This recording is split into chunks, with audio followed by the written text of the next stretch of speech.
1, 2, 1, 2, 3, 4.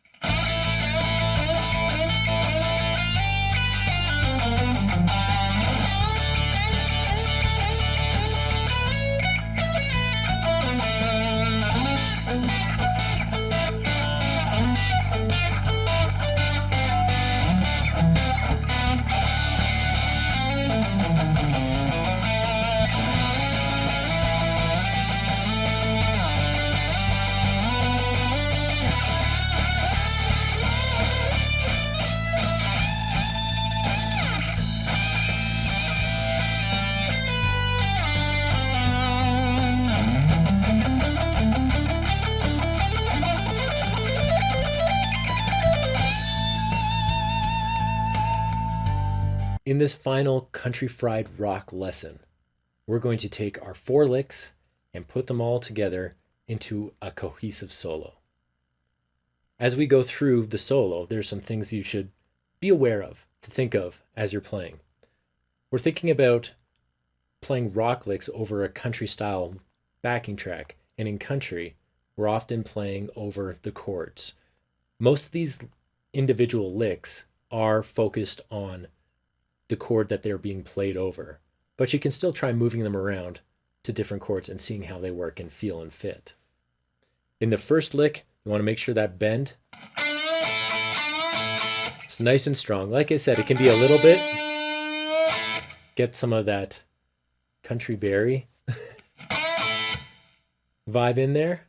But think about when you're going, instead of sliding, doing the bend. And the same thing for the last slide and bend in this first lick. Instead of sliding up, bending. We want to think about the hybrid picking and the double stops that are happening on the second half of the second quarter of the lick. Making sure they're nice and articulate. Don't worry if you accidentally play the note that's underneath the... We've sort of set it up so that it could either be muted or fretted. Make sure when you get into those octaves,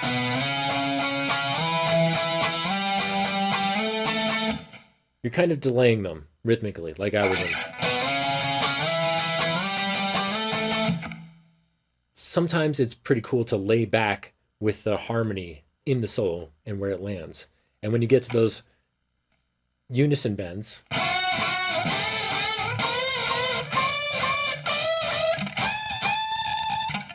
I'm going to be honest, they're tough, especially on this style of guitar.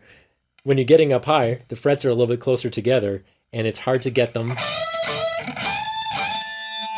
ringing out clearly. So spend some time working on that, getting that practice happening. For the final lick in the solo,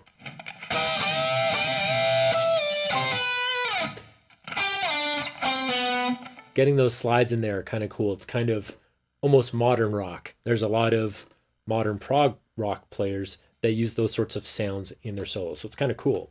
And then for the final flourish of notes, remember it's 16th notes to a 16th note triplet. Get that last note to ring out nice and clearly, and maybe bend that last note nice and slow because it's kind of saucy. Something else I should mention is the tone that I'm using. There are a couple common Nashville country guitar player pedals that are in use that I'm using right now. One is the clone of a Ibanez Distortion. They're a classic kind of clean, overdriven sounding pedal. And then I'm also using a version of a Noble's ODR1 pedal, which is a great high gain, more high gain pedal.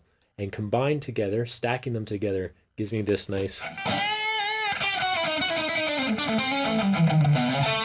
kind of crunchy, overdriven sound. I'm also not using any delays on this. There's a little bit of room reverb to give me a bit of space in my in-ears. Maybe you'll be able to hear that too. But it's a pretty dry sound when it comes to delays and reverbs. All right, now you dial up your sound that makes you play the best you can. And let's try this over the backing track. 1, 2, 1, 2, 3, 4.